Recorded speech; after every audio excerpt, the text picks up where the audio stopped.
CID cook the perfect recipe. इस video को पूरा देखो, पूरी बात जानने के लिए। ऐसे भी आधा अधूरा ज्ञान लेके जाओगे कहाँ। हम मालूम है तेरे बाप को मत सिखा। चल संडे को आया episode number 45। It had nothing. इसमें इसी परिधमन आज्ञान या इसी पे आयुष्मान को लेके कुछ भी सिग्निफिकेंट नहीं होता। इवन इस एपिसोड में इसी पे आयुष्मान तो था भी नहीं। ये बस एक नॉर्मल सा केस है जिसको सीआईडी सॉल्व करती है।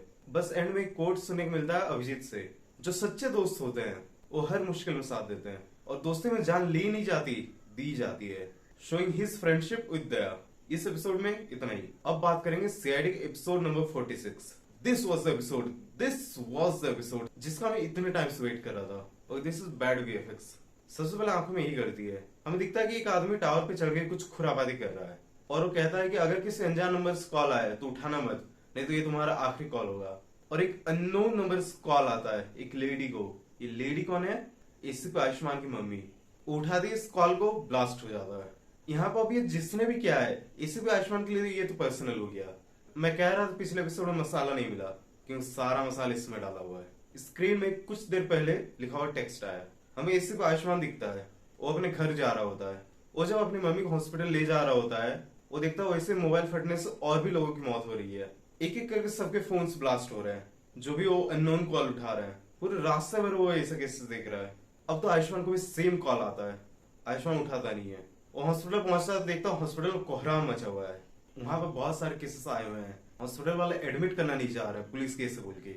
आयुष्मान बोलता मैं सीआईडी हूँ। इसी पे आयुष्मान उस सिस्टर सॉरी बोल के पूछते हैं कौन है ये, आपकी माँ? तो आयुष्मान कहता माँ से भी बढ़कर। मतलब इस बात के हाई चांसेस है कि वो एडॉप्टेड है। ये आदमी में पहली बार लाचार दिखा है।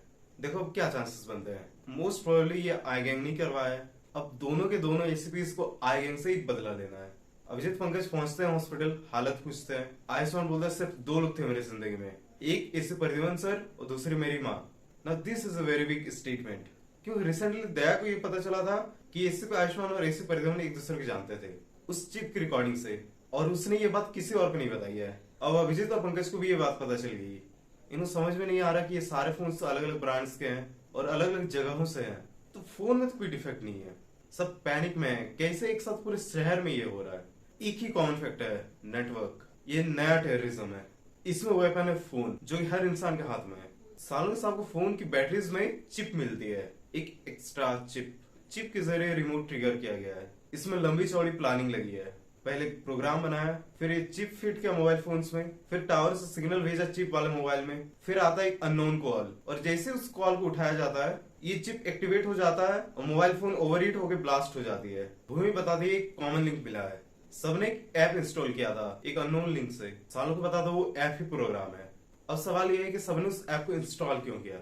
इस सिग्नल का सोर्स ढूंढना है इन्हें। ये एपिसोड काफी टेक्निकल है, समझने में थोड़ी डिफिकल्टी हो सकती है, एंड इट्स नॉर्मल। अभी कुछ देखने को मिलता है।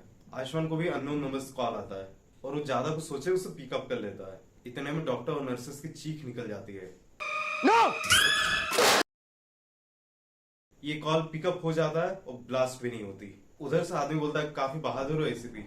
भाई ब्लास्ट हो जाते ना, वो बहादुरी बेवकूफी कहलाती। वो कहता now you are part of my network. तुमने जवाब दिया, अब पूरा शहर सुनेगा। Good bye ACP. कॉल कटने के बाद एसीपी कहता है आवाज से जानी पहचान लग रही है। जो भी हो जहां भी हो मेरे हाथों से नहीं बचेगा। इसमें दया नहीं दिखा अभी तक, ना ही पूर्वी। आयुष्मान ड्यूटी पहुंचता है। भूमि एक टेलीकॉम सॉफ्टवेयर एक्सपर्ट को लाती है। वो लीड करती है एक टेक्नीशियन की तरफ। आयुष्मान उस लड़की को कहता है जो भी एनालिसिस करोगी सीआईडी सिस्टम के थ्रू ही करोगी, अपने पर्सनल फोन का नेटवर्क यूज नहीं करोगी। सीआईडी उस टेक्नीशियन को पकड़ती है जिसने उस चिप को बनाया था। उसने किसी कहने पर यह सब किया था। फ्री फोन रिपेयर कैंपेन के थ्रू ये चिप डाला गया। बंदा लोगों के घर जाता था और सर्विस के बहाने उस चिप को डाल देता था। उसको नहीं पता था कि इसका कॉन्सिक्वेंसेस इतना बड़ा होगा। ये बस एक प्यादा निकला। ये बंद रिसर्च लैब में जाते हैं। वहां उन्हें वो डॉक्टर मिलता है जिसने उस सिस्टम को बनाया है।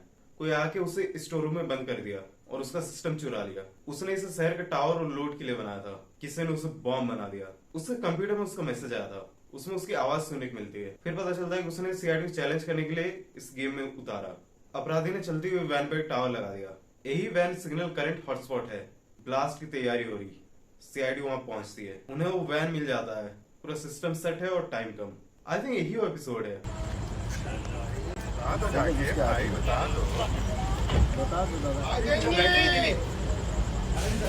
Rolling and action.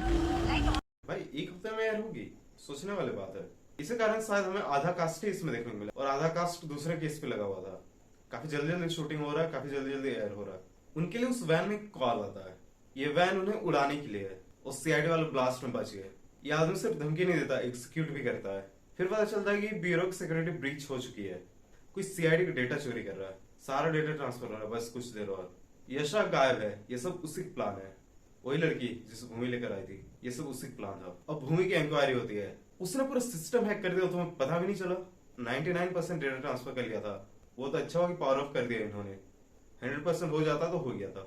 अभिजीत कहता है, देखो भूमि, या तुमसे गलती हुई है या तुम भी मिली हुई हो, और ये दोनों ही सीआईडी के लिए खतरनाक है। अब इसी को आयुष्मान ने इस केस से बाहर निकाल दिया। बैंड्रा में दूसरा सिग्नल ट्रेस होता है। आयुष्मान कहता है, चलो आज या तो ये गेम खत्म होगा या ये शहर उड़ेगा। सीआईडी पहुंचती है वहां। ये एपिसोड इतना जल्दी ला गया ना, आई थिंक इसीलिए इसका वीएफएक्स थोड़ा खराब है, ज्यादा ही खराब है। वहां पर वो टावर और वो वैन दोनों ही मिलता है। यहाँ भी सेम उतनी टाइम बची हुई है। भूमि यशा को ढूंढ निकालती है। अभिजीत फायर करके टावर उड़ाता है। Now they are safe. इससे भी नहीं पता ये काम किसके लिए करती है। इससे बस डेटा चुराने पैसे मिलते थे। कौन है मास्टरमाइंड नहीं पता। उसके पास है बस एक आवाज।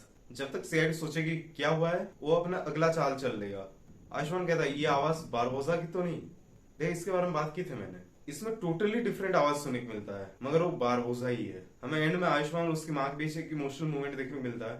तभी उसे उस अननोन नंबर से कॉल आता है और एपिसोड खत्म। और देखना है अगले हफ्ते तक रुको। सीआईडी में और एक ऐसा ही केस था काफी साल पहले, जिसमें आई थिंक न्यू ईयर का मैसेज आ रहा था और फोन ब्लास्ट हो रहे थे। उस टाइम कीपैड फोन हुआ करता था। सीआईडी से रिलेटेड और भी वीडियोस आने वाले हैं, तब तक के लिए स्टे ट्यून्ड।